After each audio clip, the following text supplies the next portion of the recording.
여기 폭염으로 인해 모든 인프라 및 사회 시스템이 붕괴되었다는 스페인의 한 도시가 있습니다. 그리고 이곳의 한 여성은 자국의 시스템 붕괴로 인해 아무것도 할 수 없게 된 상황에 울며 겨자 먹기로 평소에 무시하던 한국으로 오게 되었다고 하는데요. 그러나 그렇게나 한국을 무시하던 그녀는 한국의 한강 공원에 도착하자마자 탄성을 내지르며 주저앉고 말았다고 합니다. 그렇다면 그녀가 한국에서 대체 어떤 장면을 목격했던 것일까요? 안녕하세요. 저는 스페인 출신의 소피아 마르케스라고 합니다. 저는 스페인 남부의 뜨거운 태양 아래서 태어났고 스페인의 해안 도시인 카디스의 뒷바다에서 자라왔습니다. 이러한 환경적인 이점 덕분일까요? 저는 스페인의 요트 대표팀에 발탁되어 현재 프로 선수로 활약하고 있답니다. 하지만 국가대표라는 그럴듯한 타이틀에 걸맞지 않게 스페인 정부의 요트 대표팀에 대한 지원은 정말 형편이 없는 게 사실입니다. 덕트 테이프로 대충 수리된 요트와 낡아빠져 새까지 바랜 돛대 등 이건 도저히 국가대표의 요트라고 할 수 없어요. 물론 돈이 많은 다른 동료들은 자신들만의 고급 요트를 구매하곤 했지만 그저 평범한 집안에서 자란 저는 정부가 지원해주는 고물상에서도 거절할 법한 허름한 요트를 타고 연습을 계속해야만 했습니다. 그러다 동료 엘레나는 충격적인 제안 하나를 해왔습니다. 그건 바로 한국으로 전지훈련을 가자는 거였죠. 한국이라는 나라는 분명 뜬금없긴 했지만 저희로서는 전지훈련이 꼭 필요한 상황이긴 했습니다. 현재 이상기후로 인해 유럽 전역이 끓는 듯한 폭염으로 고통받고 있다는 사실은 이제 너무나도 유명해졌지만 원래부터 여름 더위로 유명했던 스페인, 특히 항구 도시 카디스는 이번 여름이 단순히 덥기만 한 것이 아니었거든요. 생존의 문제였습니다. 일단 지금 카디스에는 길거리를 걷는 사람, 문을 연 레스토랑이나 카페 등을 좀처럼 찾아볼 수 없어요. 지금 날씨에 밖에 나돌아다니는 건 곧 죽음을 의미하거든요. 또 스페인에서는 에어컨 자체를 애초에 찾아볼 수 없기에 사람들은 그저 집에만 틀어박혀 30분 간격으로 몸에 물을 끼얹고 선풍기 바람을 쐬며 생존을 위한 투쟁을 하고 있습니다. 당연히 저희의 연습도 무기한 중단되었죠. 라커룸의 에어컨에서는 오히려 더운 바람이 나오고 있으며 샤워실에서는 차가운 물이 아닌 끓는 듯한 더운 물이 나오고 있거든요. 그야말로 스페인의 악명 높은 인프라 수준은 이번 여름에 완전히 골마서 터지고 말았던 것입니다. 그런데 엘레나는 한국에 간다면 모든 문제를 해결할 수 있다면서 한국은 모든 것에 대해 준비가 된 나라라는 기괴한 소리를 해오더군요. 아니, 저는 개인 요트도 없는데 어떻게 한국에서 연습을 이어나갈 수 있겠어요? 저는 이러한 배려심 없는 엘레나의 주장에 기분이 상하고 말았는데요. 하지만 엘레나는 다시금 한국은 모든 것이 준비된 나라라는 황당한 주장만을 반복했고 한국은 이러한 제 문제마저 완벽하게 해결해 줄 거라는 책임감 없는 소리만을 해올 뿐이었어요. 그녀의 말에 한국이라면 K-팝 정도만 알고 있던 저는 한국은 배가 존재하는 국가긴 하냐며 지금 스페인도 이러한 폭염의 상황에 괴멸적인 위기를 겪고 있는데 스페인보다 수준이 떨어지는 국가에서 무엇을 기대할 수 있겠냐며 모진 말을 쏟아내 버렸는데요. 그러나 엘레나는 서울이라는 도시 하나에서 돌고 있는 돈이 스페인 전체에서 돌고 있는 돈보다도 많다며 한국은 손에 꼽히는 경제대국이라는 헛소리를 일삼았고 이내 팀원들 과반수의 동의를 얻어 결국에는 한국으로의 전지훈련을 확정지어버리더군요. 그렇게 저는 억지로 한국으로 가게 되었습니다. 저는 거의 도살장에 끌려가는 소처럼 분노와 원망, 슬픔의 감정을 느끼며 비행기에 탑승했습니다. 개인 요트도 없는 저는 아무것도 없는 황량한 한국에서 아무것도 못한 채 시간과 돈만 낭비하고 말 것입니다. 그리고 실제로 그렇게 비행기에서 내린 저는 한국의 숨막히는 더위와 습도에 완전히 학을 떼고 말았어요. 지금 스페인 내부에서는 현재의 스페인은 세계에서 가장 더운 상황이라며 엄살을 부리고 있는데 한국은 그러한 스페인의 더위 수준을 2단계나 능가한 상황이었죠. 결국 저희는 지옥 같은 더위 속에 아무것도 준비가 되어 있지 않은 한국에서 아이스크림처럼 녹아내리고 말 것입니다. 하지만 그렇게 울상을 지으며 인천공항 내부로 진입했을 때 저는 거의 경악을 하며 소리를 지르고 말았습니다. 피부에서 비처럼 흐르던 땀은 완전히 건조되었고 팬은 더 이상 습기로 가득하지 않았거든요. 마치 아프리카에서 1초 만에 북극으로 이동한 것처럼 한국의 공항 내부는 완전히 다른 시원한 모습을 보여주고 있었어요. 어떻게 이게 가능할까요? 엘레나는 분명 인천공항은 세계에서 가장 큰 공항 중 하나라고 했어요. 그런데 이렇듯 거대한 공간에 대한 온도를 자유자재로 조절할 수 있다고요? 스페인에서는 작은 백화점 하나 온도를 조절하는데도 상당히 애를 먹고 있습니다. 스페인의 전력 수급 시스템은 매우 불안정해서 조금이라도 에어컨을 강하게 튼다면 백화점 전체가 정전이 나버리거든요. 하지만 한국은 도대체 어떤 수준의 전력 공급 수준 및 기술력을 갖추고 있으면 이렇듯 거대한 공간을 마치 원룸에서 에어컨을 켜는 것처럼 너무나도 쉽게 유지할 수 있단 말인가요? 나중에 알게 된 사실이지만 인천공항의 기후 시스템의 비결은 단순한 에어컨뿐만이 아니라고 했습니다. 그중 핵심은 AI로 제어되는 센서 기반 미세 기후 관리 네트워크였어요.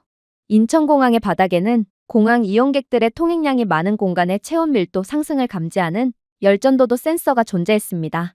그리고 천장 패널은 30초마다 공기 속도와 방향을 조절하며 거의 보이지 않는 방향성 노즐 클러스터가 미묘한 식물성 향기가 담긴 정화된 공기를 분사하고 있었죠. 맞습니다. 한국은 극한 수준의 높은 기술력을 통해 가장 효율적인 방법으로 최적의 온도를 유지하는 동시에 매우 쾌적한 정화된 공기까지 제공하고 있던 것입니다. 스페인 공항에서는 얼마 전 에어컨을 틀다가 전력 자체가 아예 차단되어 버리는 사고가 일어났고 몇 시간 동안이나 전기가 차단된 상황에서 공항에서의 모든 비행 일정이 꼬여버려 천문학적인 손해가 발생했는데 이 이후로 스페인의 대부분의 공항에서는 선풍기로만 온도를 조절하는 믿을 수 없을 만큼 열악한 모습을 보여주고 있습니다. 하지만 한국은 그런 스페인의 현실을 완전히 비웃는 듯한 훨씬 진보된 인프라를 자랑하고 있던 것입니다. 그러나 한국에 더욱 충격적이었던 점은 따로 있었어요. 이곳 공항은 완벽한 온습도 및 공기 수준을 보여주고 있는 것도 모자라 청소마저 인간이 아닌 전부 로봇으로 대체해놓은 상황이었거든요. 심지어 한국의 바닥 청소 로봇은 단순히 청소만 하는 것이 아니었습니다. 로봇은 승객들 주위를 돌아다니며 정중하게 인사를 하고 라이다 센서와 AI 경로 최적화 소프트웨어를 사용하여 자동으로 사람들이나 장애물을 피해갔거든요. 도대체 제가 무엇을 본 건가요? 스페인에서는 청소 로봇은커녕 청소 직원을 고용할 경제적 능력조차 없어서 공항을 비롯한 공공장소 대부분은 쓰레기로 넘쳐나고 있습니다. 오죽했으면 스페인의 들개가 거의 늑대만큼 커다란 이유는 이 들개들은 전부 스페인 곳곳의 청소 인력 부족으로 인해 넘쳐나는 쓰레기를 원없이 주워먹은 덕분이고 스페인이 청소 인력을 늘린다면 들개 문제는 곧바로 해결할 수 있다는 소리가 공영방송의 뉴스 앵커로부터 나오기까지 했을 정도죠. 실제로 제 팀원 몇몇은 이러한 로봇들이 청소를 하고 있는 인천공항의 모습을 자신들의 SNS에 공유하기도 했는데 스페인 사람들은 아예 이러한 장면을 믿지도 못하는 반응을 보이더군요. 이들은 지금은 21세기밖에 안 됐는데 그런 기술을 진작에 개발하고 상용화해놓기까지 했을 수는 없다며 거의 경악을 했습니다. 그러나 한국은 정말로 뭔가 달랐던 것입니다. 그러나 그때 충격적인 일이 벌어지기 시작했어요. 엘레나가 갑자기 소리를 지르며 난리를 치길래 그녀에게 빠르게 다가가 봤더니 한국 공항의 의자가 거의 귀신이 들린 듯한 모습을 보여주고 있었거든요. 왜냐하면 의자는 무려 자가소독을 하고 있었기 때문입니다. 의자는 누군가 일어날 때마다 자외선 차단고리가 아래에서 활성화되었고 표면을 휩쓸어 3초 만에 99.9%의 박테리아를 죽이고 있었어요. 제가 이러한 말도 안 되는 모습을 보고 깜짝 놀라서 옆에 있는 한국인 공항 직원처럼 보이는 정장 차림의 남성에게 말을 거니 그는 저희 모두로 하여금 완전히 넋이 나가도록 하는 말을 해오기 시작했어요. 인천공항의 몇몇 의자들은 일정량 이상으로 오염이 되었을 경우 자가소독을 하는 기능이 있는 첨단 의자예요. 특히나 여름철에는 땀으로 인해 더욱 빠르게 오염이 되므로 자가소독 주기가 더 빨라지죠. 이 덕분에 인천공항에서는 누군가의 땀에 젖은 불쾌한 의자를 앉을 필요가 없어요. 저는 그저 할 말을 잃고 말았어요. 가난한 국가인 줄 알고 온 한국이었는데 한국은 스페인 공항에 싸구려 플라스틱 의자에 생선기름 냄새가 나고 찢어진 쿠션이 덕트 테이프로 대충 수리되어 있는 모습과는 차원이 다른 모습을 보여주고 있는 국가였던 것입니다. 특히나 이 한국인은 공항 직원도 아닌 그저 평범한 공항 이용객일 뿐이었는데 그는 저희에게 이러한 설명을 해줄 어떠한 이유도 없었음에도 유창한 영어 실력을 뽐내며 전문적인 설명까지 건네주는 모습을 보니 한국인들의 수준과 시민의식까지 어느 정도 파악할 수 있었어요. 정말로 엘레나의 말처럼 한국은 모든 불가능해 보이는 것들을 가능하게 만들 정도로 기적의 나라였다는 말인가요? 그렇게 저는 숨을 죽이며 계속해서 이동을 할 뿐이었습니다. 하지만 이러한 저희의 무탈할 것만 같던 여정은 긴장을 놓음과 동시에 소름 돋는 위기의 순간을 맞이하게 되었습니다. 장거리 비행을 했던 저희 중 유난히 피곤해하던 마리아는 거의 파김치가 되어 자는 건지 걷는 건지 모를 정도로 힘겹게 이동을 하던 상황이었습니다. 그런데 그렇게 그녀가 마치 할머니처럼 절뚝거리며 걷고 있을 때 마치 폭발물을 감지하는 로봇처럼 생긴 로봇이 마리아의 앞을 막아서기 시작하는 것 아니겠어요? 마리아는 본능적으로 항복하며 팔을 들어 올렸습니다. 당연했죠. 스페인 및 유럽 공항에서는 이렇듯 밀수품 및 폭발물에 대한 불시 검문을 하는 경우가 매우 흔합니다. 특히나 마리아는 말라가에서 의심스럽게 생긴 샴푸병을 들고 다닌다는 이유로 여행 가방이 찢긴 적이 있는데 당연히 그들은 그저 수상하다는 주관적인 기준으로만 불시 검문을 하고도 찢어진 가방에 대한 어떠한 보상과 책임도 지지 않은 채 사과도 없이 그냥 가버렸죠. 그런데 한국에서는 유럽처럼 구체적인 논리나 증거도 없이 무작정 불시 검문을 하는 것이 아닌 로봇까지 나서서 마리아를 탐지했기에 마리아가 겁에 질려 손을 든 것도 무리는 아니었던 것입니다. 그런데 그러한 일촉즉발의 상황에 로봇은 충격적인 영어를 내뱉기 시작하는 거 아니겠어요? 저는 온도와 스트레스 수준을 스캔하는 로봇입니다. 지금 당신은 스트레스 수준이 매우 높습니다. 당신은 휴식이 필요해요. 휴식을 취할 수 있는 인천공항 라운지로 안내해 드릴까요? 저희 모두는 일동경악을 하고 말았습니다. 알고 보니 인천공항에는 이렇듯 온도와 스트레스 수준을 감지하는 별도의 로봇이 존재하고 있는데 이는 실제로 비행에 취약한 노약자들의 돌발 사고를 막는 데 큰 기여를 하고 있다고 했습니다. 실제로 공항에는 공항 내부 온도가 신체와 맞지 않거나 질병의 징후가 있어서 체내 온도가 비정상적으로 높거나 낮은 사람들, 그리고 비행에 취약한 노약자들이 돌연 쓰러지는 등의 돌발 상황이 은근히 비일비재한데요. 하지만 인천공항은 그러한 일말의 가능성까지 차단하고 있었어요. 아무래도 마리아는 오랜 비행으로 인해 피곤해서 구부정한 자세로 비틀거리면서 걷고 있었고 이러한 걸음걸이 및 표정, 체내 온도를 토대로 마리아의 현재 스트레스 수치는 장거리 비행을 한 노약자의 수준으로 측정되었기에 로봇은 그러한 마리아에 대한 정밀한 검사를 실시하며 휴식을 제한했던 거라고 했어요. 스페인 공항에서는 찜통 같은 내부 온도로 인해 안 그래도 장거리 비행으로 인해 면역력이 저하되었던 노약자들이 공항을 이동하다가 그대로 쓰러지는 경우가 흔하지만 그럼에도 아무런 조치도 취하지 않은 채 우리의 책임이 아니다라는 책임 회피만 하고 있는 게 현실입니다. 하지만 한국 공항은 그야말로 모든 공항 이용객들에게 거의 VIP 대우를 해주는 세계 최고의 공항이었던 것이죠. 아무튼 이러한 로봇의 전문적인 측정에 마리아의 별명은 그대로 할머니가 되어버렸고 마리아는 사실 자신은 장거리 요트 대회를 막 끝냈을 때보다 더욱 심각한 피로를 겪고 있다며 한국의 기술력에 완전히 감탄하는 반응을 보이기도 했죠. 그렇게 저희는 서울로 이동하기 위해 인천공항 내부에 이어져 있는 지하철에 탑승하게 됩니다. 놀랍게도 한국 지하철의 좌석은 상당히 깨끗하더군요. 눈에 보이는 얼룩이 없다는 것도 아니었고 말 그대로 정말 무균 상태였습니다. 팀원 엘레나는 이 지하철 좌석에 앉는 것조차 주저하더군요. 여기 앉기 전에 바지를 소독해야 할 것 같아. 좌석이 내 바지보다 깨끗하니까 내 더러운 바지가 깨끗한 좌석을 더럽힐까봐 걱정되거든. 맞는 말이었어요. 스페인은 더러운 지하철 좌석은 말할 것도 없고 현재는 스페인의 공공 벤치까지도 최악의 비위생적인 모습을 보이고 있습니다. 스페인 벤치는 전혀 과학적이지 않은 최대 일사량을 그대로 흡수할 수 있을 것 같은 뜨거운 금속 벤치가 마련되어 있는데 그러니 지금과 같은 폭염 상황에 벤치에 앉아 있는 것은 허벅지를 굽는 것과 같습니다.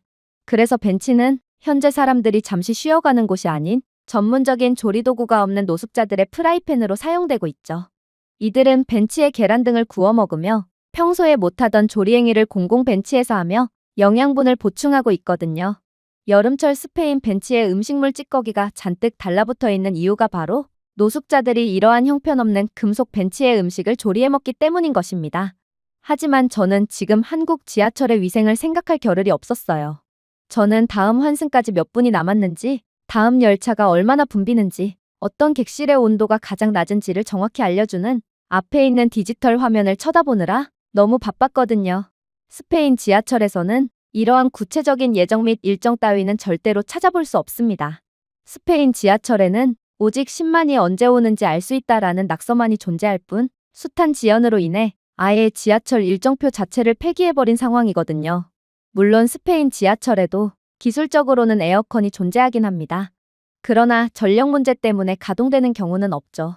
한 번은 안 그래도 찜통인 지하철에서 에어컨에서는 35도의 용암 같은 뜨거운 바람이 나와서 승객들의 폭동이 일어나기도 했는데 승객들은 덥다며 우통을 벗으며 아우성을 쳐댔기에 그로 인한 악취와 땀 자국 때문에 지하철은 그야말로 지옥으로 변하기도 했죠. 그러나 저는 한국은 변변한 지하철조차 없을 거라고 생각하며 이곳 한국에 왔지만 한국의 지하철은 쉴 새 없이 에어컨이 가동되며 놀랍도록 쾌적한 온도를 유지하고 있었어요. 저는 역시나 도저히 이해를 할 수가 없었어요. 스페인은 지하철이 전력 공급 문제로 인해 갑작스럽게 멈추는 경우가 흔한데 한국은 어떻게 에어컨까지 완벽하게 가동하고 있으면서도 이와 관련한 사고가 전혀 일어나지 않을 수가 있을까요? 저는 이러한 이해할 수 없는 상황에 결국 맹렬히 스마트폰을 두드리며 검색을 해보게 되었어요. 그리고 이내 한국이 숨기고 있었던 충격적인 사실을 깨닫게 되었죠. 그건 바로 한국은 이렇듯 지하철에서조차 원없이 에어컨 바람을 쐴 수 있지만 그로 인한 에어컨 비용은 거의 발생하지 않는다는 거였습니다. 한국 지하철은 기본적으로 인체의 열, 이동 밀도, 심지어 땀 속도까지 실시간으로 모니터링하는 센서 네트워크인 열부와 AI 관리라는 자체 개발 시스템을 사용하기 때문이었죠. 한국은 이 데이터를 기반으로 차량당 공기흐름 방향, 습도, 온도를 동적으로 가장 효율적인 방법으로 에어컨을 조정하고 있었기에 한국의 시스템은 계속해서 첨단화되며 이젠 비용 자체를 거의 발생시키지 않을 정도의 경지에 이르렀다고 했습니다. 정말 기가 찰 노릇이었어요. 현재 스페인에서는 폭염으로 인해 모든 시스템이 붕괴되며 국가 경제 자체가 멈춘 상황인데 한국인들은 스페인보다 훨씬 더운 날씨에도 지하철만 한 번만 타면 극한의 쾌적함을 느낄 수 있고 이러한 인프라 덕분에 아무리 지구 멸망 직전에 이상기온이 발생해도 계속해서 사회를 유지할 수 있다니 이건 아무리 봐도 한국은 스페인을 아득히 뛰어넘는 선진국이라는 증거와 다름이 없어 보였어요. 하지만 제게 진정으로 충격을 선사했던 부분은 따로 있었습니다. 바로 한국은 내년까지 에어컨 가동에 따른 비용을 아예 없애겠다는 포부를 밝히며 놀라운 기술을 개발한 상태였고 이를 시범 운영하는 단계에까지 이른 상황이었거든요. 한국 지하철 내부에는 차가운 좌석 구역이 있었는데 이는 지하철 회생 제동으로 구동되는 열전 타일에 의해 내부에서 냉각되는 좌석이라고 했어요. 기차가 속도를 늦출 때 생성되는 에너지가 엉덩이를 식히기 위해 재활용되고 있었고 이는 순전히 한국인들의 천재적인 두뇌가 만든 기적과도 같은 기술력이었던 것입니다. 그리고 제가 완전히 경악의 도가니에 빠지며 넋이 나가있자 엘레나는 제 어깨를 조용히 두드리며 속삭이기 시작하더군요. 어때 소피야? 내가 한국은 모든 것을 해결해 줄 수 있는 국가라고 했잖아. 이래도 여전히 한국을 의심할 거야? 저는 그녀의 말에 어떠한 대답도 할 수가 없었어요. 어쩌면 저는 한국에 대해 완전히 오해를 하고 있던 것일 수도 있었거든요. 그러나 여기까지일 것입니다. 한국이 적당히 우수한 모습을 보여줬다면 저는 한국은 스페인보다 선진적인 국가였음을 깨끗하게 인정했을 거예요. 하지만 지금 한국이 보여주고 있는 모습은 마치 스페인을 완전히 개발도상국쯤으로 만들 정도로 충격 그 자체였고 이건 도저히 현실적인 모습이 아니었거든요. 한국이 어떤 수작을 부리며 외국인들을 속이고 있는지는 모르지만 저희를 계속해서 속일 수는 없을 것입니다. 저희는 지금 한국에 도착한 지 몇 시간 되지 않았기에 한국의 결점을 도저히 찾지 못하고 있지만 진실은 언젠간 밝혀지게 되어 있어요. 그렇게 저는 엘레나의 물음에 묵비권을 행사할 뿐이었습니다. 그리고 얼마 후 저희는 예술과 젊음의 거리로 유명한 홍대 입구역에 도착했어요. 엘레나는 신이 나서 떠들어대더군요. 홍대는 현재 한국에서 가장 유명한 곳이라고 해도 과언이 아니야. 소피야, 너는 아직도 한국에 대해 의문을 가지고 있는 것 같은데 이젠 한국을 믿고 좀 즐기는 편이 어때? 우리는 곧 전지훈련에 들어가야 하고 우리에게 주어진 자유시간은 그렇게 많지 않거든. 개인 요트도 없는 제가 어떻게 훈련을 이어갈 수 있겠어요? 그렇게 저는 그녀의 말을 듣는 둥 마는 둥 하며 계속해서 이동할 뿐이었습니다. 그리고 그때 저는 두 눈이 휘둥그레지는 장면을 목격하게 되었고 역시나 한국은 그저 그런 형편없는 국가일 뿐이었구나 싶어 실소를 터뜨리게 됩니다. 그건 바로 홍대 입구역에 설치되어 있는 서울 메트로 스마트 도서관 때문이었어요. 수천 권의 책으로 가득 찬 트럭 크기의 자판기를 상상해보세요. 모두 깔끔하게 분류되어 누구나 빌릴 수 있도록 되어 있었어요. 그런데 제가 왜 이런 선진적인 것처럼 보이는 도서관에 실소를 터뜨렸냐고요? 그건 바로 한국인들은 이곳 도서관의 책을 무단으로 훔쳐가고 있었기 때문입니다. 엘레나가 이러한 지하철 시설의 도서관을 꾸며놓을 생각을 한 한국의 아이디어에 감탄하고 있을 때 한 여성이 그대로 지하철 도서관에서 책 2권을 빼가더니 자신의 가방 안에 넣고 주랭랑을 치기 시작했어요. 저는 자나깨나 한국 칭찬에 일색인 엘레나의 코를 완전히 납작하게 만들기 위해서 거의 과장을 하며 그녀에게 다가가 영어로 맹렬히 따지게 되었습니다. 당신은 방금 책을 훔쳤습니다. 적법한 대여 과정도 거치지 않고 그대로 책을 주워 담아 도망가는 건 명백한 절도 행위예요. 당신은 부끄럽지도 않나요? 솔직히 저는 그녀를 나무랄 처지가 못 됐어요. 스페인 도서관에서는 도서관 이용객뿐만 아니라 사서조차 앞장서서 책들을 훔쳐대고 있고, 오죽했으면 스페인에서 도서관은 구조적으로 지어진 지 2년 내에 망할 수밖에 없다는 우스갯소리까지 존재하는 상황입니다. 2년이 지나면 책을 전부 도난당해서 도서관으로서의 기능 자체를 잃고 만다는 논리였죠. 그런데 제 영어를 들은 한국인 여성은 이내 저보다도 더욱 유창한 영어를 구사하며 충격적인 말을 해오는 거 아니겠어요? 이곳은 양심으로만 운영되는 무인 도서관이에요. 그러니 대여 과정을 거칠 것도 없죠. 그런데 방금 저보고 책을 훔쳤다고 하셨나요? 제가 왜 책을 훔치죠? 이 2권의 책을 훔친다고 해서 제게 경제적인 이익으로 작용하기라도 한다는 말인가요? 저는 그저 할 말을 잃고 말았어요. 저는 지금 공개적으로 접근할 수 있는 무인 도서관에서 수만 달러 상당의 책들에 둘러싸여 있습니다. 그런데 경비원도 없고 카메라도 없고 그냥 실내로만 운영된다니요? 이건 도저히 운영이 가능한 시스템이 아니었습니다. 그래서 저는 이 한국인 여성이 책을 훔치고도 궁색한 변명을 하며 제게 혼란을 주려는 거라고 생각했어요. 하지만 그녀는 제 여전히 의심스럽다는 눈빛을 보고는 추가적인 설명을 해오기 시작하더군요. 보세요. 이곳 무인 도서관은 벌써 5년이 넘도록 운영되고 있어요. 그런데 책은 오히려 처음보다도 늘어났죠. 이해가 되시나요? 도서 수거율은 100%를 넘어가는 수준이라는 말입니다. 한국인들은 자신들이 대여한 책을 그대로 반납하는 것은 물론 자신이 안 보는 책이나 남들에게 추천해주고 싶은 책까지 무상으로 기부하며 이 도서관이 원활하게 유지될 수 있도록 힘을 보태고 있는 거예요. 설마 당신의 국가에서는 이러한 무인 도서관 자체가 없는 건가요? 왜 무인 시스템 자체를 이해하지 못하는 거죠? 저는 그대로 굳어버리고 말았습니다. 스페인에서는 사람이 감시를 하고 있어도 훔쳐가는 상황인데 한국은 제발 가져가 달라고 구걸하는 수준의 시스템을 구현해 놓았음에도 아무도 물건을 훔쳐가지 않고 있었거든요. 심지어 이곳 스마트 도서관에는 스페인 도서관에서는 전 지역을 돌아도 절대로 찾을 수 없었던 조지 오웰의 오래된 책까지 찾아볼 수 있었는데 이를 도서관 측에서 구비해 두었을 리는 없고 아무래도 한국인들은 정말로 자신들이 영감을 받았던 책을 불특정 다수에게 추천해주기 위해 책을 기증하고 있음이 분명해 보였습니다. 그렇게 저는 한국의 한심한 실체를 밝히기 위해 잔뜩 허세를 부렸지만 결국 엘레나 앞에서 수모만 당하며 완전히 자존심이 박살나고 말았습니다. 저는 잔뜩 풀이 죽어 지하철역을 빠져나갔고 힘없이 홍대 거리를 구경했습니다. 이곳은 서울에서 가장 유명한 번화가 중 하나였고 그렇기에 저는 끔찍한 혼란을 기대했어요. 당연했죠. 스페인에서는 이렇듯 불특정 다수가 모이는 곳은 필연적으로 위험해지고 엄청난 혼란과 오염으로 가득해지거든요. 그러나 저는 이곳 홍대 번화가에서 예상치도 못한 모습만을 발견할 뿐이었습니다.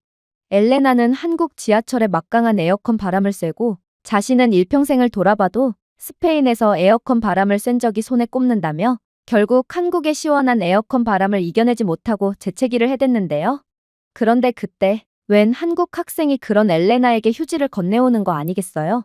사실 극한의 개인주의 문화를 가지고 있는 스페인은 낯선 사람들의 친절에 전혀 익숙하지 않습니다. 그래서 엘레나는 이 학생이 돈을 요구하기 위해 휴지를 제공하는 거라고 생각하며 휴지를 받고 지폐 한 장을 건넸어요. 스페인에서는 이렇듯 길거리에서 재채기나 기침을 하는 상대에게 다가가서 휴지를 강매해버리는 전문적인 직업까지 존재하는 상황이기에 길거리에서는 재채기조차 조심해서 하는데요. 아무래도 한국도 스페인과 비슷한 사회적 분위기를 가진 모양이었고 저는 칠칠치 못하게 아무 데서나 재채기를 하다가 생돈만 날리게 된 엘레나를 안타깝게 쳐다볼 뿐이었습니다. 하지만 그때 놀라운 일이 벌어지기 시작했어요. 한국인 학생은 엘레나가 자신에게 돈을 건네는 상황 자체를 이해하지 못하겠다는 듯 그저 엘레나를 뚫어져라 쳐다보고 있다가 그대로 엘레나의 의도를 이해하고는 불쾌하다는 듯 인상을 찌푸리고는 돈을 그대로 둔 채 갈 길을 가버렸거든요. 저희 모두는 이러한 이해 못할 상황에 벙쪄 있을 뿐이었습니다. 아니, 세상에 주는 돈을 거부하는 사람들이 있다고요? 그러나 저는 이내 그 한국인 학생이 왜 엘레나의 행동에 불쾌감을 느꼈는지를 알게 되고 완전히 경악을 할 수밖에 없었어요. 알고 보니 한국에서는 아르바이트만 해도 스페인에서의 웬만한 대기업 직장인보다 많은 돈을 벌 수 있었어요. 한국은 스페인을 아득히 능가하는 경제대국이었고 최저임금이나 기본적인 임금 자체도 스페인보다 훨씬 높았기에 실제로 수많은 스페인 사람들이 더 나은 기회와 임금을 찾아 한국으로 쇄도해오고 있다고 하더군요. 즉, 엘레나는 어쩌면 자신보다 많은 돈을 벌지도 모르는 한국인 학생에게 지폐를 건네는 거만한 행동을 했던 것입니다. 그리고 저희 모두는 이러한 순수한 호의가 아직도 살아있는 한국의 아름다운 사회적 분위기에 그저 할 말을 잃고 말았어요. 아무래도 한국인들은 애초에 극한의 개인주의에 찌든 스페인 사람들이 감히 이해할 수가 없는 사람들이었던 것입니다. 그렇게 저희 모두는 거리 한가운데 있는 벤치에 앉아 반성의 시간을 가지게 되었습니다. 그리고 벤치에 앉자마자 저는 문득 놀라운 사실 하나를 깨닫게 되었죠. 그건 바로 현재의 한국의 온도는 36도가 넘어가는 상황이었고 습도는 거의 100%에 육박할 정도로 지옥의 날씨였음에도 불구하고 저희는 더위를 거의 느끼지 못했다는 것입니다. 도대체 어떻게 된 일일까요? 그리고 저희는 지금껏 의식하지 못하는 사이에 한국의 냉방 인프라의 수혜를 받고 있었다는 것을 인지하게 되었죠. 저희가 지금 앉아있는 벤치만 해도 그랬습니다. 여름철마다 프라이팬 대용으로 사용되는 스페인의 벤치와는 달리 한국의 벤치에는 벤치 자체에 에어컨이 설치되어 있었습니다. 더 놀라운 점이요. 한국에는 이러한 냉방 벤치를 매우 흔하게 찾아볼 수 있는데 이러한 무지막지한 인프라를 유지하는 데 사용되는 비용은 거의 없다는 사실입니다. 언뜻 보면 그저 너무나도 평범하게만 보이는 이 벤치에는 한국이 자체 기술력으로 개발한 기술이 탑재되어 있었는데 이 벤치는 태양열로 작동하는 리튬 냉각셀을 통해 조절되는 열 에너지를 흡수하고 저장하는 복합재인 상변화 물질층이 내장되어 있다고 했습니다. 쉽게 말해 낮에는 벤치가 태양열을 통해 자동으로 충전되고 온도가 27도 이상 상승하면 냉각을 즉각적으로 방출하고 있었어요. 덕분에 한국의 시민들은 아무리 날씨가 무척이나 덥더라도 그저 어디에서나 찾아볼 수 있는 이러한 냉방 인프라를 이용하며 열기를 식히면 되었으므로 땀조차 거의 내지 않고 어디든 쾌적하게 이동할 수 있는 거였습니다. 저는 그저 착잡한 기분만을 느낄 뿐이었어요. 스페인에서 36도는 세 가지를 의미합니다. 모든 정부 기관이 문을 닫고 아이스크림이 수프가 되며 이러한 냉방 인프라가 전무한 스페인 시민들은 하나둘씩 거리에서 쓰러지며 그대로 병원으로 호송되죠. 물론 실려간 병원에서도 에어컨 따위는 없는 것은 마찬가지지만 말입니다. 하지만 서울에서 저희는 스마트 미스트 기둥이 늘어선 보도 아래를 걷고 있었습니다. 덕분에 뜨거워진 피부는 식고 공기까지 정화되고 있었어요. 그런데 그때 마리아가 놀라운 말을 해오기 시작하더군요. 저기 편의점이 있네. 목이 마른데 저 편의점에 들르는 건 어때? 저는 그녀가 더위를 먹은 건가 싶어 기겁을 하고 말았습니다. 이 날씨에 편의점에 가자고요? 스페인에서는 여름철마다 정전이 되는 게 기본이기에 편의점 같은 냉장 및 냉동식품들이 많은 곳에는 절대로 가면 안 됩니다. 아이스크림은 정전 때문에 녹아서 다시 얼린 아이스크림들 뿐이고 음료수와 생수도 전부 미지근하고 어떤 음료는 더운 날씨에 오랫동안 방치된 나머지 그대로 썩어서 색깔까지 변해 있죠. 그래서 스페인에서는 아이 교육을 시킬 때도 횡단보도를 건너는 법 다음으로 여름철에 편의점에 가면 안 된다는 것을 배웁니다. 이러한 상황에서 마리아는 도대체 무슨 자신감으로 편의점에 가보자고 말해오는 건가요? 그러나 저희 팀원들 모두는 한국에 대해 완전히 신뢰하게 되었는지 그대로 근처의 편의점으로 향하기 시작하더군요. 하지만 그렇게 마지못해 도착한 편의점에서 저는 거의 소리를 지를 뻔했습니다. 편의점 내부로 들어가는 순간 척추가 풀리는 느낌이 들었거든요. 시원하다 못해 춥기까지 하더라고요.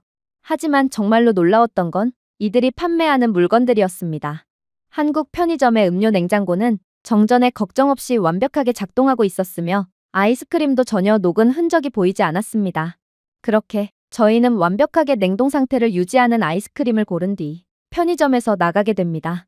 제가 고른 냉동 우유, 팥, 연유, 그리고 인절미가 들어있는 컵 팥빙수는 정말 아이스크림계의 혁명이라고 불려야 할 정도로 엄청난 풍미를 자랑했고 저는 편의점에서 이러한 고품질의 아이스크림을 맛볼 수 있는 것에 대해 감동까지 느끼고 말았어요.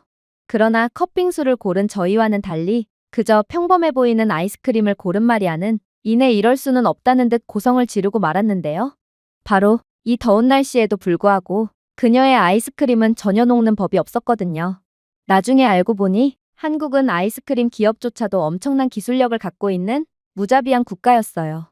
한국 아이스크림의 포장지는 내열 기술이 탑재된 내열 포장지였고, 덕분에 이러한 폭염의 상황에도 더위를 최대한 버티며 냉동 상태를 계속해서 유지하고 있던 거였어요. 스페인에서는 여름철에 아이스크림을 구매한다는 것은 얼음은 3분의 1만 먹고 나머지는 손에 줄줄 흘려서 버리거나 거의 과일 주스처럼 마셔야 한다는 것을 뜻하지만 한국은 차원이 다른 국가였던 것입니다. 그 외에도 한국에는 더위를 피하기 위해 여러 시스템을 갖추고 있던 상태였어요. 편의점 입구 근처에는 아이스 디스펜서라는 라벨이 붙은 상자가 있었는데 이 상자에는 얼음팩이 여러 개 들어있었기에 한국의 시민들은 오며 가며 얼음팩을 목덜미나 얼굴에 문지르며 더위를 식히고 있었습니다. 심지어 주민센터 등의 공공기관처럼 보이는 곳에는 꼭 큰 글씨로 무언가로 쓰여있기에 뭔가 싶었는데 한국에서는 일정 온도가 넘어가면 공공기관에서 무료로 얼음물을 제공하고 있었기에 한국의 시민들은 걷다가 더우면 무료로 얼음물까지 마실 수 있던 거였습니다. 그렇게 저는 한국에서는 모든 것이 이미 준비가 되어 있다는 엘레나의 말을 이제야 이해하게 되었습니다. 그리고 엘레나는 한국이 최고로 선진적인 국가인 줄은 진작에 알았지만 이 정도일 줄은 몰랐다는 듯 그저 입을 떡 벌리고 있을 뿐이더군요. 그렇게 저희는 전지훈련 장소인 한강으로 향했습니다. 이제는 정말 더워야만 했습니다. 아니, 한국처럼 세계에서 가장 더운 여름철 날씨를 자랑하는 국가에서 저희는 어디를 이동해도 더위를 거의 느끼지 못하는 게 말이나 된다는 말인가요? 저는 한국에서 더위를 초월하며 이동할수록 제 조국인 스페인이 마치 시대에 뒤떨어진 한심한 국가처럼 느껴졌고, 특히나 이러한 상황이 도저히 현실처럼 느껴지지도 않았기에 한 번쯤은 한국의 극한의 더위를 맛보며 한강으로 이동하는 상황을 기대했습니다. 하지만 그런 일은 역시나 일어나지 않았어요. 한국에서 다운로드한 지도 앱을 이것저것 만져보던 엘레나는 뭔가 이상한 것을 발견했는지 저희에게 희한한 경로를 제안했는데 그녀가 제안한 경로는 전부 한국이 더위를 피하기 위해 자체적으로 설치해놓은 천막이나 자연적인 나무 그늘로 되어 있었기에 저희는 햇빛을 전부 피하면서 이동할 수 있었거든요.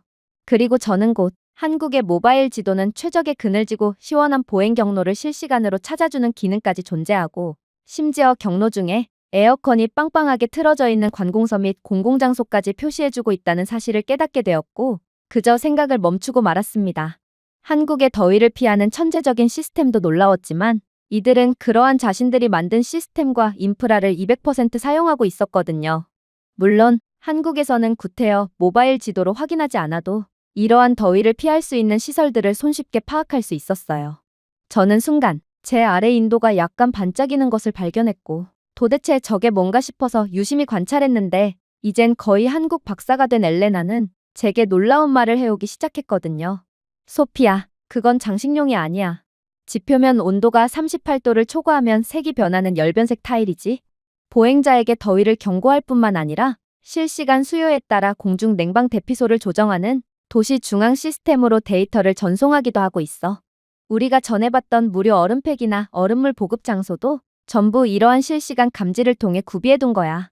그야말로 한국은 모든 것을 실시간 수요에 맞게 적재적소에 구비해두니 한국인들 입장에서는 언제 어디서든 부족함 없이 편안한 삶을 누릴 수 있는 거야. 저는 그저 눈을 깜빡일 뿐이었어요. 스페인에서는 기록적인 폭염 상황에도 그저 밖에 나가지 말라는 방송만을 내보낼 뿐 어떠한 시스템적 대응도 하지 않습니다. 심지어 스페인 정부는 더위로 인해 사람들이 쓰러져가고 있음에도 건물 미관을 해치니 에어컨을 설치하지 말라는 책임감 없는 정책만 펼치고 있는 상황이고 사람들이 단체적인 시위를 펼치자 에어컨이 설치되어 있는 한 백화점을 공식적인 더위 피난처로 지정하는 황당한 정책을 펼쳤습니다. 그리고 그렇게 수많은 인파로 몰린 백화점은 단체적인 도난 사고에 더해 사람들이 너무 많아서 오히려 바깥보다 훨씬 더운 웃지 못할 일이 벌어지기도 했죠. 그러나 한국은 그에 비한다면 너무나도 똑똑하고 철저한 국가였습니다. 그런데 그렇게 제 스페인인으로서의 자존감이 바닥을 향하고 있을 무렵 저는 뜻하지 않은 장면을 목격하게 되고 역시나 스페인은 한국보다 형편없는 국가가 아니었구나 싶어 희열과 안도감을 느끼게 되는데요. 그건 바로 횡단보도 근처에 설치되어 있는 그늘 캐노피 구조물이었습니다. 한국의 신호등 근처에는 꼭 노약자들이 앉아서 쉴 수 있도록 간이의자와 함께 그늘막이 설치되어 있더라고요. 사실 현재 스페인에서는 작년부터 부랴부랴 횡단보도에 이러한 간이 그늘막을 설치 중에 있습니다. 그리고 한국에도 이러한 그늘막이 있다는 건 한국은 스페인의 아이디어를 그대로 따라한 게 분명해 보였어요. 사실 이건 기술력이 뛰어나다기보다는 그냥 똑똑한 아이디어를 통한 편의성을 추구하는 장면이었기에 저는 한국이 스페인보다 기술력 면에서는 우위에 있을지는 몰라도 똑똑한 인재들만큼은 스페인 쪽이 훨씬 더 많다는 생각에 약간의 우쭐한 감정을 느꼈습니다. 그러나 제가 이러한 우쭐한 감정에 대해 털어놓으니 엘레나는 저를 마치 짐승을 보듯 보며 충격적인 반응을 보이기 시작하더군요. 소피야, 정신 차려. 이건 한국에서 몇 년 전부터 진작에 구비해두었던 시스템이야. 즉, 스페인이 한국을 따라한 거라고. 스페인뿐만이 아니야. 현재 한국의 여러 가지 더위를 피하는 방식은 유럽 및 세계 각국이 전부 따라하고 있으며 그만큼 한국은 세계적인 기술력 수준에 더해 사람들 개개인도 천재적으로 똑똑하다고 할 수 있지. 그러니 제발 나라 욕을 먹이지 말고 가만히 좀 있어. 한국이 스페인을 따라할 리가 없잖아. 그녀의 말에 저는 실망감에 더해 약간의 오기가 들었어요. 그래서 괜한 억지를 부리기 시작했죠. 그건 그냥 카피잖아. 한국이 자신들을 그대로 따라하는 다른 국가들을 보고도 그냥 놔둔다고? 이건 말이 안 돼. 그러자 엘레나는 한숨을 내쉬더니 이내 다시금 경악스러운 말을 해오기 시작했어요. 아니, 다른 국가들이 한국을 따라할수록 한국도 이익을 보고 있어. 저 그늘막은 그냥 그늘막처럼 보이지만 사실 특수 소재로 만들어져 있기에 거의 반영구적으로 사용이 가능하거든. 즉, 다른 국가들은 한국이 개발한 그늘막을 수입하지 않으면 한국을 따라할 수조차 없다는 거야. 이 가볍고 반투과성이 있는 캐노피 구조물은 태양이 강해질수록 자동으로 어두워지는 온도 반응성 나노 소재가 내장되어 있어. 그렇기에 아무리 강한 햇빛이라도 얼마든지 견딜 수 있고 또 가볍지만 튼튼한 소재 덕분에 오래도록 유지되며 태풍과 같은 자연재해에서도 끄떡없이 버틸 수 있지. 저는 그저 할 말을 잃고 말았어요. 스페인에서는 반쯤 죽은 야자수가 유일한 그늘을 제공하는 구조물입니다. 아마 한국에서 수입한 이케노피 구조물이 아니었다면 스페인은 횡단보도에 야자수를 잔뜩 심어야 했을 운명이었죠. 그러나 한국은 뭐 하나 빼놓을 데가 없는 국가였고 그렇게 한국을 의심했던 제게 또다시 좌절감만을 안겨다 주었던 것입니다. 그렇게 저희는 한강에 도착하게 됩니다. 한강은 정말 놀라운 곳이었어요. 이곳은 분명 도시 한가운데였음에도 강은 고요한 은색 활주로처럼 저희 앞에 펼쳐져 있었고 도시의 중심부를 그대로 가로지르고 있었습니다. 저는 도시 한가운데 있음에도 이렇게나 거대한 폭의 강은 난생 처음 봤기에 거의 경건함마저 느끼고 말았습니다. 하지만 한강에 무엇보다 놀라웠던 점은 따로 있었어요. 바로 도시 내부에 존재하는 강은 시민들의 접근성이 좋고 이러한 접근성 좋은 강들의 운명은 결국 오염으로 귀결되곤 하지만 한강은 이상하리만큼 깨끗했다는 것입니다. 한강공원 및 보행로에는 담배꽁초 한 갭이 쓰레기 하나도 보이지 않았고 강물에서조차도 작은 쓰레기 하나도 보이지 않는 극한으로 깨끗한 모습을 보여주고 있었거든요.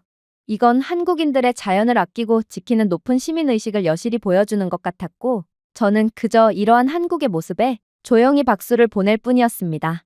스페인의 이러한 시민들이 자주 찾는 강에는 보행로에 엄청난 쓰레기가 질비해 있는 것은 기본이고 강물에는 갈색의 정체 모를 건더기들이 둥둥 떠다니며 엄청난 악취를 유발하고 있거든요. 그러나 한강은 그러한 스페인의 강에 비해 10배 이상 많은 사람들이 찾는 곳이었음에도 불구하고 어떠한 오염이나 훼손도 찾아볼 수 없었습니다. 그렇게 저는 계속해서 한강의 평화로운 풍경을 넋놓고 쳐다만 보고 있었습니다. 그늘진 선로를 미끄러지듯 지나가는 조깅하는 사람들, 완벽하게 칠해진 차선을 따라가는 자전거들, 잔디밭에서 느긋하게 휴식을 취하는 가족들 등 한강은 그저 보고만 있어도 힐링이 되는 평화로운 광경이 펼쳐져 있었어요. 그런데 저는 문득 걱정이 들기도 했어요. 한강이 관광지로서 굉장히 뛰어난 곳이라는 것쯤은 이제 알았습니다. 하지만 이런 곳에서 훈련을 하라고요? 보통 이렇게나 많은 사람들이 있는 장소는 요트 훈련을 하기에 적합한 곳으로 여겨지지 않습니다. 요트를 정박해 두어야 하는데 사람들이 많을수록 고가의 요트가 도난당할 확률이 높기 때문이죠. 스페인에서도 이러한 잠시 정박해 놓은 요트나 배들을 훔치는 전문적인 강도들이 즐비해 있고 그래서 저희는 훈련을 할 때마다 비싼 비용을 내고 요트를 대신 지켜주는 전문적인 직업을 가진 사람들을 고용하느라 수많은 지출까지 하고 있는 상황입니다. 그런데 도대체 엘레나는 무슨 생각으로 이런 곳에서 훈련을 하자고 말해왔던 것일까요? 저는 애초에 개인 요트가 없었기에 잃을 것도 없었지만 아무튼 한강은 저희가 전지훈련을 시작하기에 적합한 곳이 아니었어요. 그러나 엘레나는 역시나 보면 안다는 아리송한 말만을 반복할 뿐이었고, 그렇게 저는 여전히 의심을 품으며 그녀를 따라 이동할 뿐이었어요. 그리고 그녀를 따라 도착한 곳은 바로 탈의실이었습니다. 정말 놀라웠어요. 이곳은 바다가 아닙니다. 그런데 어떻게 강변에 탈의실이 존재할 수가 있단 말인가요? 스페인에서는 강은커녕 휴양지의 바다에서조차 바람에 펄럭이는 천조각 뒤에서 옷을 갈아입습니다. 한 번은 갈매기가 제 비키니 상의를 훔쳐간 적이 있는데 저는 그때 그 누구에게도 도움을 요청할 수 없는 상황에 바람에 흩날리는 싸구려 천조각을 강제로 찢고 몸에 두르고 나온 적도 있어요. 하지만 한강에는 탈의실이 존재하고 있었고, 심지어 한국은 도대체 얼마나 부자의 국가인지 탈의실조차 최첨단의 모습을 하고 있더군요. 사물함 열쇠는 디지털 팔찌의 형식으로 되어 있었는데, 이건 한강에 구비되어 있는 각종 수상 스포츠 장비 사용을 위한 결제 토큰으로 사용할 수도 있고, 한강에 있는 여러 식당 및 카페, 자판기에 태그하면서도 결제를 할 수 있다고 하더군요. 강에서 수상 스포츠를 즐기려면 필연적으로 현금이나 지갑을 가지고 다니기가 어려운 게 사실인데, 한국은 이러한 천재적인 아이디어를 통해 편한 결제 시스템을 구비함에 따른 소비 촉진 효과를 내고 있었고, 이는 지역 경제 흐름을 책임지고 이용객들에게는 극강의 편리함을 제공하고 있던 것입니다. 하지만 마리아는 이곳 탈의실에서 계속해서 주저하더군요. 이곳 라커룸을 믿어도 되는 걸까? 아무래도 지갑이나 귀중품은 라커룸 대신 사람들 눈에 띄지 않는 곳에 숨겨두는 편이 좋겠어. 그러고는 그녀는 탈의실 구석에 있는 소화기를 들추고 그 아래에 자신의 귀중품을 구겨넣기 시작했습니다. 사실 이건 스페인에서는 매우 일반적인 모습이기에 저는 마리아의 행동이 이해가 갔어요. 스페인에서는 탈의실이나 라커룸 시설이 마치 보물찾기 시설처럼 여겨집니다. 시설을 이용하는 사람들뿐만 아니라 탈의실을 관리하는 직원까지 모조리 남의 라커룸을 철사로 딴 뒤 귀중품을 죄다 훔쳐가죠. 오죽하면 스페인에는 자체 제작한 마스터키를 갖고 다니며 전국 탈의실을 돌아다니며 귀중품을 모조리 훔쳐가는 전문적인 직업까지 존재하는 상황입니다. 당연히 요트 선수로서 라커룸을 자주 이용할 수밖에 없는 저는 수도 없이 물건들을 잃어버린 상황으로 요즘처럼 유럽 경기가 어려운 상황에서는 귀중품뿐만 아니라 옷가지들도 전부 훔쳐가고 있기에 저는 새로운 탈의실에 가게 될 때면 제 짐을 숨기기에 가장 적합한 곳이 어디인지부터 찾는 지경에까지 이르렀어요. 하지만 그렇게 한국을 의심하던 저희에게 엘레나는 충격적인 행동을 해오기 시작하더군요. 그녀는 손짓으로 어딘가를 가리켰는데 그곳에는 웬 스마트폰 한 대가 탈의실 의자에 덩그러니 놓여 있었거든요. 그러고는 그녀는 한국에서는 실수로 벤치의 고가에 스마트폰을 놓고 가도 아무도 훔치지 않는 나라로, 카페 등에서 테이블에 지갑이나 노트북을 놓고 가도 아무도 손대지 않는 유일한 나라로 유명하다고 하더라고요. 이건 아무리 생각해도 말이 안 되는 상황이었습니다. 한국이 매우 선진적이고 시민의식도 훌륭한 나라는 맞지만 엘레나는 한국에 너무 푹 빠져서 이미 객관적인 시선을 잃어버린 듯했어요. 그리고 제가 그 고가에 스마트폰을 넋놓고 쳐다보고 있자 한 여성이 탈의실로 들어와서 그 스마트폰을 가지고 가려고 하더군요. 저는 깜짝 놀라서 그녀에게 영어를 사용하며 제지하게 됩니다. 이봐요. 그건 당신의 스마트폰이 아니잖아요. 왜 남의 물건을 훔치려고 하는 거죠? 그러자 그 여성은 이건 자신의 스마트폰이 맞고 자신은 깜빡하고 스마트폰을 탈의실에 두고 물놀이를 즐기다 왔다며 스마트폰 내부에 있는 자신의 사진들까지 확인시켜 주더라고요. 저는 그런 그녀의 결백한 모습에 사과를 하며 그래도 스마트폰을 놓고 왔다는 것을 빨리 알아채서 다행이라고 말한 뒤 조금만 늦었어도 스마트폰은 사라져버렸을 거라고 덧붙였습니다. 하지만 이 한국인 여성은 이내 경악을 금치 못할 말을 해오더군요. 글쎄요. 저는 수상 스포츠 체험을 마치고 제 스마트폰이 없다는 것을 인지했기에 제 스마트폰은 4시간은 넘게 탈의실에서 홀로 저를 기다리고 있었는걸요? 그리고 한국인들은 자신의 물건이 아닌 것은 절대로 훔쳐가지 않아요. 저는 건망증이 심해서 이와 비슷한 경험들이 자주 있음에도 그때마다 항상 제 귀중품을 되찾을 수 있었거든요. 저는 그녀의 말을 듣고 그 즉시 굳어버렸습니다. 이곳은 탈의실이기에 CCTV도 없는 상황이었어요. 그런데 이렇듯 몰래 물건을 훔쳐도 아무런 탈도 나지 않는 상황에 어떻게 한국인들은 끝까지 시민의식을 지키며 스마트폰을 가져가지 않을 수가 있는 건가요? 저와 함께 한국을 의심하던 마리아는 이젠 의심을 멈추고 조용히 자신의 귀중품들을 탈의실 라커룸에 넣기 시작했고 저는 그저 이번에도 상식을 아득히 초월하는 한국의 모습에 머리를 감싸줄 뿐이었어요. 그렇게 탈의실에서의 약간의 소란 후 저희는 수상 스포츠를 즐길 수 있는 별도의 장소로 이동하게 됩니다. 그리고 그곳에서 저는 그 즉시 까무러칠 장면을 목격하게 되었죠. 왜냐하면 이곳 수상 스포츠 시설에서는 수상 스키, 수상 보트 등의 각종 고급 레저 스포츠 시설을 이용할 수 있도록 되어 있었고, 심지어 요트까지 대여해주는 초호화의 모습을 보여주고 있었기 때문입니다. 심지어 대여요금도 무척이나 저렴했기에 저는 이 정도 시설을 이 가격에 운영할 수 있는 게 도대체 말이 되나 싶어 그대로 굳어버리고 말았어요. 하지만 한국인 직원은 이러한 외국인들의 반응은 너무나도 많이 겪어봤다는 듯 유창한 영어를 구사하며 한국은 시민들의 건강 증진과 경험의 기회를 제공하기 위해 마진이 남지 않아도 되도록 직영으로 대여 시스템을 운영 중이고, 그렇기에 저렴한 비용으로 장비를 대여해 줄 수 있는 거라는 전문적인 설명을 건네오더군요. 사실 유럽에서는 이러한 수상 스포츠를 부자들만의 전유물이라고 인지하며 저처럼 환경적으로 무리 있는 지역에서 태어난 것이 아니라면 일반적인 서민들은 수상 스포츠를 죽을 때까지 단 한 번도 체험하지 못하는 경우가 대부분이에요. 심지어 이러한 고가의 스포츠 장비를 대여한 뒤 그대로 훔쳐가는 사람들이 너무 많아서 이제는 수상 스포츠 장비를 대여하는 데만 해도 보증인과 범죄 기록, 수입에 대한 인증 서류 등 수많은 서류들을 제출해야 하죠.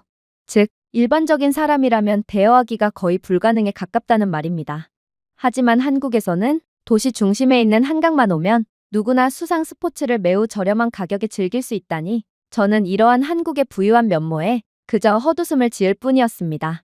심지어 한국에서는 이러한 대여 과정에서의 어떠한 보증이나 서류도 필요 없었는데, 아무래도 한국인들은 어떠한 상황에서도 남의 물건에 손대지 않는다는 탈의실에서의 한국인 여성의 말은 진짜였던 것 같았어요. 그리고 이러한 한국인들의 수준 높은 시민의식 덕분에 이에 대한 혜택은 전 국민이 받고 있었죠. 당연히 가격이 저렴하다고 해서 스포츠 장비마저 저렴한 것은 절대로 아니었어요. 특히나 수상보트는 충격적인 자태를 자랑하고 있기도 했죠. 저는 엔진을 찾기 위해 주위를 둘러봤지만 엔진조차 아무것도 없더군요. 저는 순간적으로 역시나 싼 게 비지떡이구나 싶었지만 대여 직원은 이 보트는 AI 밸러스트 안정기가 탑재되었습니다. 그러니 엔진은 필요 없어요 라고 설명했습니다. 1초마다 풍향, 승객 균형, 파도 주파수를 계산합니다. 딱히 조종할 필요조차 없어요. 한국이 자체 기술력으로 개발한 최첨단 수상 보트죠. 당신이 원한다면 엔진이 있는 구형 보트를 보여드릴 수 있어요. 맙소사, 한국은 이제 엔진이 달려있는 보트를 구형 보트 취급하는 지경에 이른 것입니다. 그렇게 저는 요트가 없어서 도저히 전지훈련을 할 수 없을 거라는 걱정과는 달리 정말로 엘레나의 말처럼 한국이 모든 문제를 해결해준 덕분에 요트를 대여할 수 있게 되었습니다. 강에서 요트를 대여하다니 이건 정말 있을 수가 없는 일이었지만 그렇게 말도 안 되는 저렴한 금액으로 대여한 요트는 스페인 정부가 국가대표에게 지원해주는 선수용 요트보다도 훨씬 성능이 좋더군요. 한국이 대여해준 요트는 실시간으로 조정되는 독과 갑작스러운 바람 변화를 경고하고 실시간 항해 팁을 제공하는 AI 어시스턴트 기능까지 존재했기에 이건 초보자들도 쉽게 이용할 수 있을 것처럼 보였어요. 특히나 저는 이곳 한강의 수많은 인파들 때문에 동선이 겹쳐서 도저히 전문적인 훈련을 이어나가지 못할 거라고 생각했지만 한강은 밖에서 보는 것보다 물 안에서 더 넓고 고요했으며 다양한 종류의 보트가 서로 간섭하지 않도록 보이지 않는 GPS 차선으로 나누어져 있었기에 저희 팀은 이곳 한강에서 스페인 선수 전용 구역에서보다 더욱 전문적이고 실용적인 훈련을 이어나갈 수 있었습니다. 그런데 그때 충격적인 사고가 일어나고 말았습니다. 바로 요트를 타던 한국인 초보자가 그만 조작 미숙으로 인해 그대로 물에 빠졌기 때문인데 그녀는 수영을 전혀 못하는지 물에 빠져 허우적대고만 있더라고요. 하지만 저는 물속에서 허우적대는 그녀를 본 다른 한국인들의 반응을 보고 그대로 엄청난 실망감을 느끼며 한국에 대한 애정이 전부 사그라들게 되었습니다. 왜냐하면 사람이 물에 빠졌음에도 한국인들은 그저 멀뚱멀뚱 구경만 하고 있었고 심지어 한강에는 구조대원들도 촘촘히 배치되어 있었음에도 불구하고 이들은 자신이 마땅히 해야 할 일을 하지 않고 그저 일반적인 시민들과 함께 이 여성을 멀뚱멀뚱 쳐다만 보고 있었거든요. 저는 이러한 이기적인 한국인들의 모습에 소름마저 돋았고 그렇게 물에 빠진 그녀와 저는 꽤나 먼 거리에 있었지만 전속력으로 요트를 움직이며 그녀를 구하기 위해 이동하게 됩니다. 하지만 그렇게 물에 빠진 한국인 여성에게 거의 다가갔을 때 저는 절대로 봐선 안 되는 장면을 목격하고 그대로 얼어붙고 말았습니다. 왜냐하면 저보다도 먼저 웬 무인 수상보트가 도착하더니 그녀를 싣고는 그대로 육지로 빠르게 이동했거든요. 그랬습니다. 한국은 이러한 다소 위험한 익수자 구조 과정에서 추가적인 인명피해가 없도록 무인 구조 시스템까지 개발한 미친 국가였던 것입니다. 사실 스페인에서는 이러한 익수자를 구조하다가 구조대원까지 희생당하는 사고가 매우 빈번하게 일어나고 있습니다. 하지만 이에 대한 별다른 해결책을 찾지 못하고 있는 게 현실이죠. 하지만 한국은 이미 인간의 목숨을 살리는 기술력까지 개발한 인류의 선진국인지 이러한 꿈만 같은 기술을 통해 진작에 사람의 목숨을 구원해주고 있었습니다. 그렇게 저희는 모든 훈련을 마치고 샤워실로 향했습니다. 스페인에서는 선수용 시설에조차 샤워실이 없어서 갈색 건더기가 둥둥 떠다니는 오염된 물로 대충 몸을 적시는 것으로 샤워를 대체하곤 하지만 한강에는 무료로 이용할 수 있는 샤워시설까지 존재했고 이 샤워시설에서는 뜨거운 온수가 콸콸 쏟아지는 것도 모자라 샴푸와 린스 등의 샤워용품까지 구비되어 있었기에 저는 다시 한번 한국의 높은 수준의 인프라와 한국인들의 시민의식에 감탄을 할 뿐이었습니다. 스페인이었다면 물도둑과 공용비품 도둑들이 쇄도하며 그야말로 난장판이 되었겠지만 한국에서는 전 세계 그 어떤 국가에서도 유지할 수 없는 수준 높은 인프라를 너무나도 당연하다는 듯 유지하고 있었거든요. 그렇게 샤워까지 마치고 나니 시간은 어느새 밤이 되었습니다. 저는 당연히 빠르게 숙소로 돌아가자고 제안했어요. 스페인에서는 해가 지고 어둠이 찾아온과 동시에 온 길거리는 완전히 범죄 행위가 만연하는 무법지대가 되어버리거든요.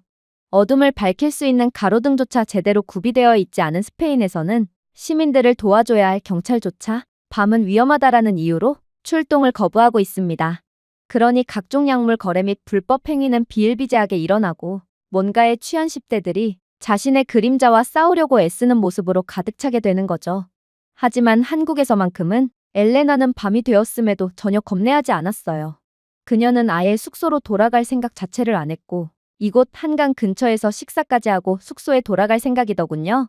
저는 자신의 개인적인 호기심 때문에 저희까지 위험에 빠뜨리는 엘레나의 이기적인 면모에 큰 실망감을 느꼈고 그렇게 약간 짜증을 내며 이제 위험하니 숙소로 돌아가야 한다고 말하게 됩니다.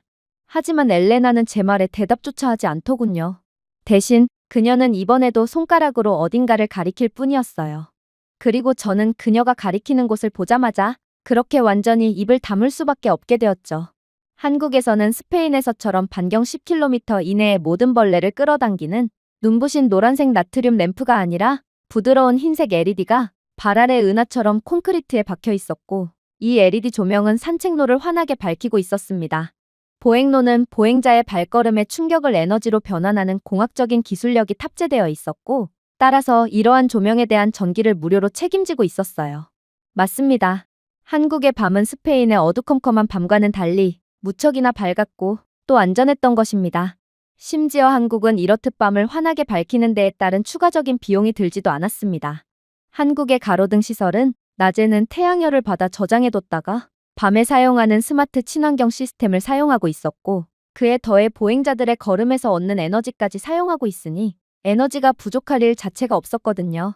특히나 한국에서는 아이들조차 보호자 없이 신나게 놀고 있기도 했는데 한강공원 한편에서는 초등학생쯤 되어 보이는 어린아이들이 줄넘기를 하거나 배드민턴을 하며 보호자 없이도 안전한 시간을 보내고 있었거든요. 스페인에서는 아직도 아이를 노리는 유괴 조직이 활개를 치고 있고 그래서 낮이라도 아이를 혼자 방치한다면 보호자가 대신 감옥에 간다는 법률 조항까지 존재하는 상황인데 이곳 한국에서만큼은 그러한 규칙이 전혀 통하지 않고 있었습니다. 그러나 더욱 충격적이었던 점은 따로 있었어요. 이곳 한강 보행로 중간중간에는 별도의 흡연 시설까지 존재하고 있었는데 흡연자들은 이곳에서 담배를 피우다가 아이들이 접근하면 담배 연기를 뿜지 않고 아이들이 지나가기까지 기다려줬다는 것입니다. 한 아이가 뛰어놀다가 잘못하여 흡연장 바로 앞까지 다가왔어요.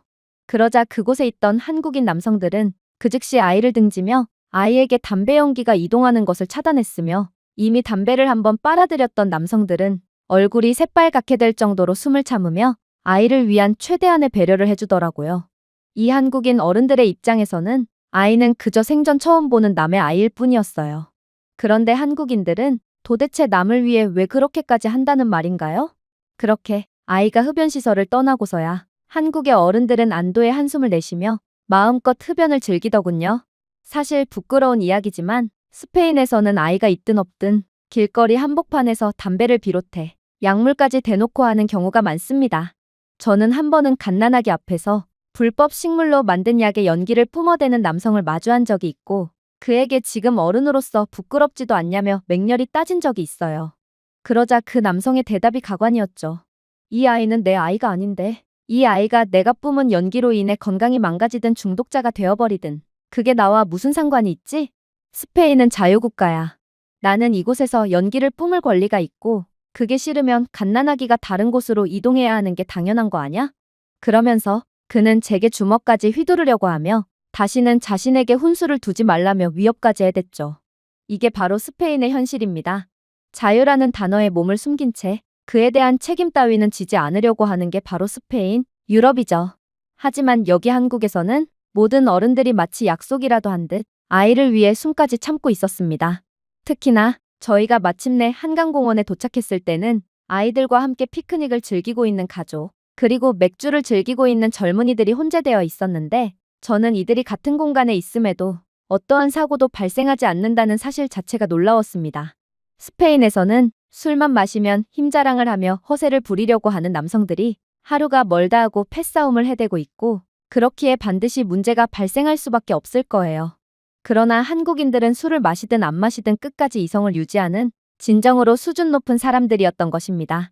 특히나 한 한국인 가족은 저희에게 손을 흔들며 음식을 나눠주기도 했는데 그들은 떡과 치킨, 그리고 식혜까지 계속해서 음식을 권해오더라고요.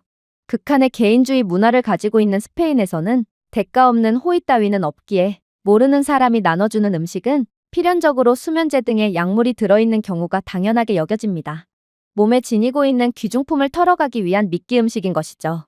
그러나 저는 한국에서만큼은 그러한 일 따위는 절대로 없을 거라고 확신했고 그렇게 그들이 내어주는 음식을 맛보며 한국인들의 따뜻한 문화를 있는 그대로 즐기게 되었어요. 그리고 모르는 사람들과도 가족이 될 수 있는 한국만의 분위기에 이런 국가에서 사는 한국인들이 진심으로 부러워지기 시작했죠. 그렇게 저희는 한강에서의 절대로 잊지 못할 경험들을 한 뒤 식사를 하기 위해 한 식당으로 들어가게 됩니다. 저희는 테이블에 내장된 스크린을 사용하여 저녁 식사를 주문할 수 있었어요. 놀라웠던 건 이 디지털 스크린은 현재 습도 수준, 자외선 지수, 수분 상태 등을 언급하며 이를 기준으로 가볍고 수분을 공급하는 여름 요리 세트를 추천했다는 것입니다. 한국에서는 전지전능한 AI가 최적의 식단을 제안하고 있던 셈이었어요. 스페인에서는 메뉴를 추천해달라고 요청하면 시큰둥하게 한여름에 뜨거운 국물 요리를 제안하는 불친절한 직원들만이 존재하지만 한국은 모든 면에서 상상을 초월하고 있었어요. 그렇게 저희는 한국어를 전혀 못했음에도 불구하고 세상에서 가장 빠르고 편한 음식 주문을 완료할 수 있었습니다. 한국인 직원은 얼음처럼 차가워 보이는 물 한 병을 저희 옆에 놓았어요. 스페인에서는 이러한 주문하지 않은 물이나 빵을 무료인 줄 알고 먹었다가 그대로 음식값에 청구되곤 하기에 저는 그 물을 손도 대지 않으려고 했어요. 그러나 엘레나는 물병을 덥석 짚더니 사정없이 물컵에 따르기 시작하더군요. 저는 기겁을 하며 추가금을 요구하는 상술에 당한 거라고 말했습니다. 하지만 엘레나는 조용히 웃을 뿐이더군요. 한국에서 생수는 무료야. 심지어 반찬도 무료지. 기다려봐. 그녀의 말대로 한국인 직원은 추가적으로 아름다운 도자기 그릇에 담긴 반찬 12개를 내어왔어요. 바삭한 녹두전, 반투명할 정도로 얇은 단무지, 간장에 절인 연근, 매운 오이, 그리고 김치 등 무료라기엔 너무나도 좋은 퀄리티를 자랑하는 음식들이 저희에게 제공되었죠. 스페인에서는 메인 요리를 주문해도 슈퍼마켓에서 판매하는 제품을 그대로 전자레인지에 돌려서 제공하는 경우가 많지만 한국은 이러한 수준 높은 요리마저 무료로 제공된다니 저는 그저 한국에 아낌없이 퍼주는 사회에 완전히 사랑에 빠지고 말았어요. 그렇게 메인 요리가 나왔습니다. 스페인에서는 1시간은 지나야 음식이 하나둘씩 나오지만 한국에서는 주문한 지 10분가량이 지나자마자 곧바로 메인 요리가 나오더군요. 물론 삼계탕은 최고의 음식이었습니다. 뜨겁고 상쾌한 인삼에 더해 부드러운 닭고기는 굳이 힘을 주지 않아도 뼈에서 떨어졌고 안에 숨겨져 있던 달콤한 찹쌀은 별미 중의 별미였어요. 또 다른 음식인 비빔밥은 야채, 소고기, 계란 프라이, 고추장 소스로 지글지글 끓는 돌그릇이었습니다. 밥바닥은 그릇의 열기로 인해 금빛으로 완벽하게 익었고 저는 거의 채소만으로 구성된 음식이 어떻게 이런 극강의 풍미를 낼 수 있는지 이해가 안 가 계속해서 눈을 꿈뻑거릴 뿐이었습니다. 물론 역시나 냉면을 빼놓을 수는 없을 것입니다. 아시아 배와 삶은 달걀을 얹은 차가운 냉면은 그야말로 뼛속까지 시원하게 만들 정도로 인상 깊었고, 톡 쏘는 차가운 국물을 한 모금 마셨을 때는 모든 스트레스가 즉각적으로 풀리는 것 같은 기분마저 들었어요. 그러나 더 놀라웠던 건 바로 한국인 직원은 돈보다도 손님들의 만족을 더욱 우선시하는 것 같은 느낌이 들었다는 것입니다. 저희는 10가지도 넘는 반찬들을 계속해서 비워갔는데 한국인 직원은 그럴 때마다 저희에게 새로운 반찬을 리필해 주었거든요. 눈치 볼 필요도 없었어요. 한국인 직원은 저희가 요청을 하지 않아도 친절한 표정을 지으며 계속해서 반찬을 리필해 주었거든요. 스페인에서는 이 모든 것에 대한 비용이 청구될 뿐만 아니라 간혹 에어컨이 구비된 식당에서는 에어컨 비용에 대한 금액까지 청구하는 경우도 있습니다. 하지만 한국은 말 그대로 진정으로 사람이 사는 국가였고 저희는 아무런 눈치를 볼 필요도 없이 최고의 경험을 할 수 있었어요. 그렇게 저희는 숙소로 돌아가기로 했습니다. 하지만 그때 마리아가 외마디 비명소리를 질러오더군요. 그리고 그녀의 시선을 따라 이동한 곳에는 한강 푸드트럭 야시장이 펼쳐져 있었습니다. 트럭에서 음식을 판매한다고 해서 허접한 것이 절대로 아니었어요. 수십 개의 LED 조명 가판대가 완벽한 대칭을 이루며 강변을 따라 뻗어 있었고 각각 디지털 주문 화면, 심지어 혼잡을 방지하기 위한 AI 기반 군중 모니터까지 갖추고 있었거든요. 불고기, 매운 떡볶이, 달콤한 호떡, 그리고 바삭한 한국식 프라이드 치킨의 향기가 여름 공기 속에서 강렬한 인상을 뽐내고 있었습니다. 저희는 이미 저녁 식사를 마친 상태였지만 이러한 푸드트럭을 본 이상 절대로 그냥 돌아갈 수가 없었고 그렇게 저희는 푸드트럭으로 향하게 됩니다. 저희가 처음 고른 메뉴는 바로 치즈 닭갈비였어요. 치즈가 실크 리본처럼 당겨졌고 달근 연기가 나고 부드러웠으며 고추장이 스며들어 혀가 타는 것 같으면서도 입안이 시원해졌습니다. 정말 마법 같은 경험이었어요. 이 더운 날 맵고 뜨거운 음식을 먹었음에도 오히려 시원한 기분이 들었거든요. 그리고 저희는 이제 저희의 위장에 사과를 건네며 계속해서 음식을 주문하기 시작했죠. 기적의 맛이라고 밖에 표현할 수 없는 간장 순살치킨, 그리고 고기, 해산물, 호박 등의 야채로 가득 차 있는 모둠전 등 저희는 배가 터져라 푸드트럭에 음식을 동내고 있었어요.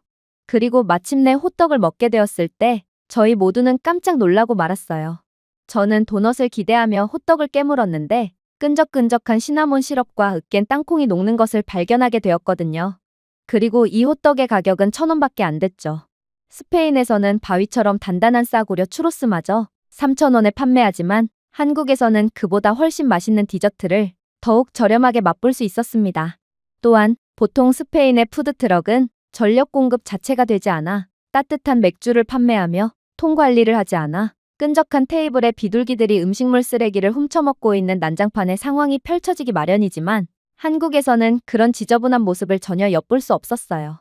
청결한 테이블과 쓰레기 하나 없는 길거리 등 모든 것이 완벽하게 관리되고 있었죠. 특히나 저는 저희가 한여름밤에 야외에 나와 있음에도 전혀 모기를 물리지 않고 있음을 인지하게 되었는데 알고 보니 한강에서는 자율로봇이 모기 퇴치제 미스트를 주기적으로 뿌리고 있었기에 저희는 쾌적한 환경에서 식사를 즐길 수 있던 거였습니다. 그렇게 마지막에 저희는 물가에 앉아 강 위에서 펼쳐지는 LED 조명 한강쇼를 보면서 시원한 식혜를 마시며 분위기를 즐기고 있었습니다. 그리고 마침내 저는 부끄러움에 기어들어가는 소리로 말했죠. 우리는 실패한 나라에 살고 있어.